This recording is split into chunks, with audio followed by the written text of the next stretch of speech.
In strategic design using DDD, or domain-driven design, what we are doing is taking a step back from the micro level of the code and looking at it more from the perspective of when you have a large organization, there are many models, there are many contexts that you're dealing with, and you can either embrace that and let it work for you, which is what we advocate with domain-driven design, or you can really try and do something like create one model that represents everything. And if you do that, it's very difficult to get the kind of value out of modeling that domain-driven design has to offer.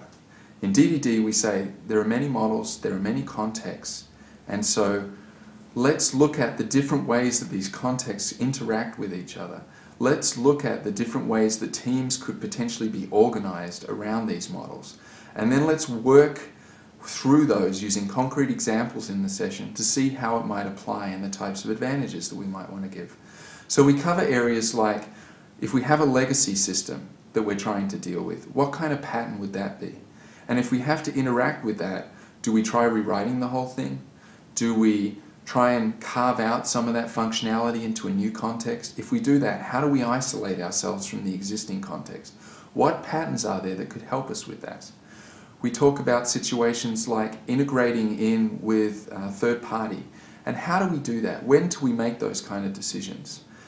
As we're going through this, we draw a context map, which is a technique in strategic design using DDD to allow us to kind of see the lay of the land, the landscape of these models, and then look at the interactions between these different contexts.